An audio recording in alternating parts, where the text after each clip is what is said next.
What's going on, everyone? I'm just a typical, average American here today to react to this video by Capital Briefs about some Canadian news that happened a little while ago. And it says Canada has secured an over $3 billion deal with Greenland. You know, that country that Trump wanted to buy a few months ago. Remember that? Somehow that's just become normal behavior now, I guess. So, I don't know. This just seems to be yet another example of a country preferring to do business with Canada rather than the United States. But today, I do want to learn what this is all about and some of the specifics of this deal. Greenland and Canada. What's going on here? Let's find out. Denmark's Prime Minister has praised the people of Greenland for their resilience amid mounting pressure from the Trump administration to take control of the semi-autonomous Danish territory. Oh, it's a Danish territory. I heard Denmark had something to do with Greenland, and I was like, what? Huh? I didn't know it was one of their territories. Anyway, I'm glad they're talking about this a little bit. But, a few months ago, so much madness has happened in the last few months that somehow I had already forgotten about the Greenland thing when Trump wanted to buy it or whatever. Like, oh, what kind of world are we living in where when the president wants to buy Greenland and that's like the most boring news in the last 3 months? What does that say? The world needs us to have Greenland, including Denmark. Denmark has to have us have Greenland. While the world was fixated on power struggles between superpowers, Canada quietly pulled off one of the most surprising geopolitical plays in recent Arctic history. Really? With a $3 billion mining agreement tucked under its belt, it stepped into Greenland. Not $3 billion. Huge deal. Mining. What exactly is going on with mining? Is Canada mining in Greenland? Is Canada buying minerals from Greenland? Is Greenland buying minerals from Canada? I don't know. I have literally no idea. with threats or fanfare, but with deals too strategic to ignore. The move rattled the balance of power up north, especially after a thunderous promise from President Trump in early 2025 to annex Greenland one way or another. And I think we're going to get it. One way or the other, we're going to get it. That speech may have... Oh my... I don't... Why? Why? God. Okay, let's keep going. I gotta keep going, or I'm just gonna go off on some rant. Grabbed headlines, but behind the scenes, Canada had already locked in partnerships with Greenland and the European Union. And just like that, the Arctic's future wasn't being shaped by a single dominant force. It was being negotiated by those who knew how to play smarter. After reclaiming the presidency in November 2024, Donald Trump wasted no time revisiting a list of unfinished ambitions. Some were familiar: a southern border wall, an elusive peace in Ukraine, but one stood out for its sheer boldness, annexing Greenland. What? I never knew that Greenland, that the United States had any interest in Greenland. From my point of view, and most Americans' point of view, when Trump said he wants to buy or annex Greenland one way or another, that was so random. It's like the tariff thing in general. The whole tariff trade war thing that started at the beginning of his presidency this year. That was like, nobody asked for that. No one who even voted for Trump even really was talking about tariffs or trade. That wasn't really a thing. We had a lot of problems here in the United States happening here that people wanted addressed, but so much of this stuff is just so random and unnecessary, and Americans didn't ask for this, and it's just like Trump pulls it out of a hat or something. I don't know. What do you feel about Trump? What the stupid human in the world Trump? Is that a random guy from Greenland? Is that a random Greenlandian? They asked, what do you think of Trump? And he said, the stupidest guy in the world. By March 2025, his rhetoric had taken a sharp turn. During a charged address to Congress, he shifted from transactional talk to outright claims, calling for control of the island beyond mere access. Behind closed doors, the National Security Council revived 2 documents from the Cold War era. One outlined protocols for closing the Arctic Gap under President Eisenhower, while the other suggested updates to the Thule radar belt drafted in the 1980s. Yeah, I don't really know much about this Arctic stuff, the Arctic Gap, or what is strategic about Greenland in particular. I really don't know. I hope they explain this a bit for me. Both hinted at a serious push for ownership or long-term control involving Denmark.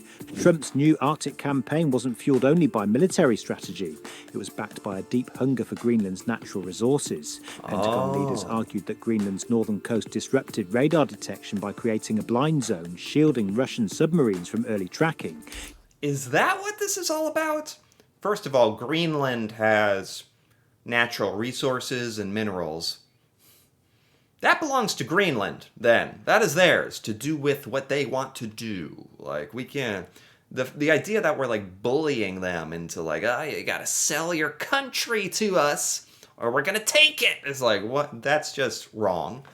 And then, the other strategic part of this, and maybe what explains to me a little bit more why Trump is so obsessed with Greenland in particular, Greenland is very far north, and the northern part of Greenland has satellites or radar or something that is prohibiting detecting Russian submarines or something. Am I getting this right here?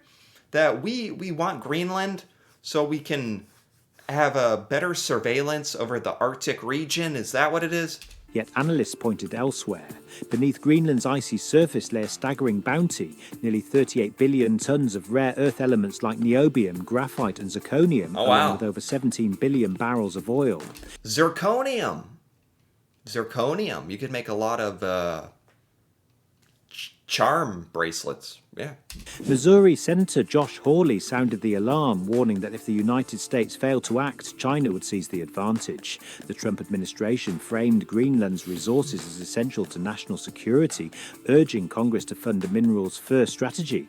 But the message landed poorly in Nuuk and Copenhagen. The response from Greenlandic leaders was swift and candid. Officials voiced disbelief at Trump's posture, dismissing it as out of touch and deeply disrespectful. That's accurate. That is accurate. Out of touch, out of pocket, some would say. Disrespectful. That actually describes a lot of different Trump policies that have been happening lately, actually. Dear President Trump, listen very carefully. Greenland has been part of the Danish kingdom for 800 years. It is not for sale. Let me put it in words you might understand. Mr. Trump, off. Oh my God. I didn't see this. I heard about the Greenland thing months ago.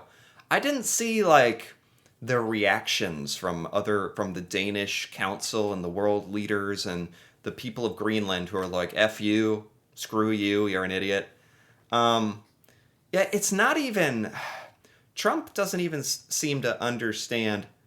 You don't even have to threat hostile takeover or military aggression. Even something like saying, hey, I want to buy your country. That is an insult. That is disrespectful. called it wild and weird, saying Greenland was not a prize to be auctioned off. Denmark's Prime Minister Mette Frederiksen made her stance clear, declaring that Greenland belonged to its people. A joint statement issued in mid-March 2025 left no room for misinterpretation. Greenland's coalition government and the Danish parliament rejected any discussion of sovereignty transfers and warned that any strong-arm tactic from Washington would fracture NATO cohesion. Though Greenland remains part of the Danish kingdom, it has steadily built its own path toward economic autonomy. Yeah, so I'm glad they did this whole recap. Clarified a few things for me.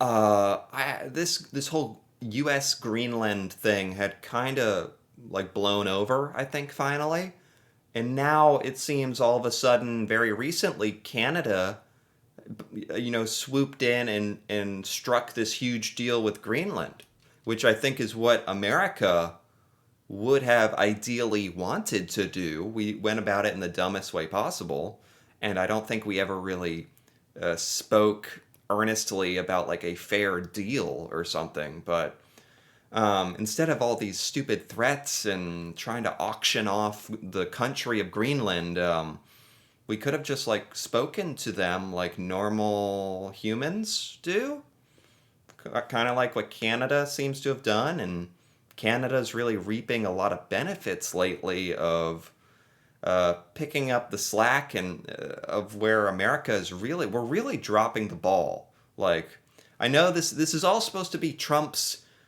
genius negotiation tactics and peace with strength and strong arming and threats, and it just doesn't seem to be like even if you're like a Trump supporter, at this point you got to admit, just based on like the lack of deals going on, the trade wars, the lack of respect countries have for us, countries wanting to stop doing trade with America, you have to admit, no matter what your stance, you got to admit this. If this is Trump's strategy for the last few months, it's not going well.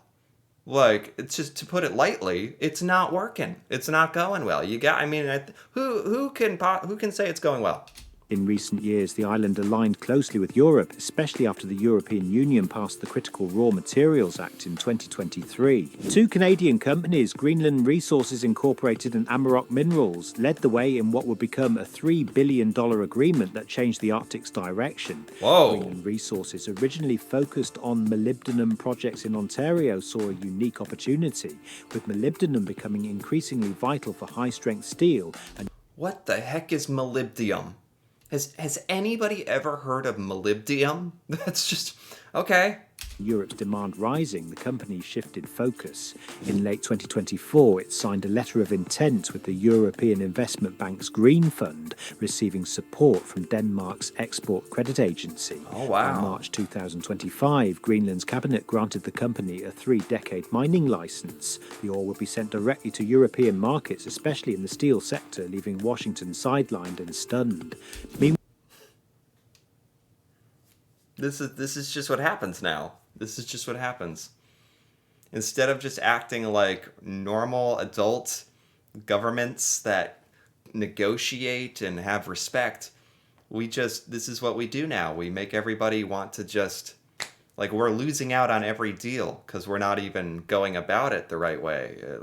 While Amarok Minerals, a Canadian-listed exploration firm with shares also traded in Reykjavik and London, resurrected the Nalunaq gold project. The deposit had been idle due to logistical challenges, but fresh capital changed that. The company secured £45 million in funding, drawing investment from Denmark's investment arm, EFO, Norway's pension fund, and private equity groups in the UK and the US. Okay. Ironically, while Washington's leadership pushed for annexation, American investors unknowingly helped Canadian firms take the lead in Greenland's mining future. Oh, wow. The US position within NATO began to show cracks as this new Arctic alignment formed. Norway stood firmly with Denmark. Poland chose silence, likely to avoid disrupting its defence cooperation with Washington.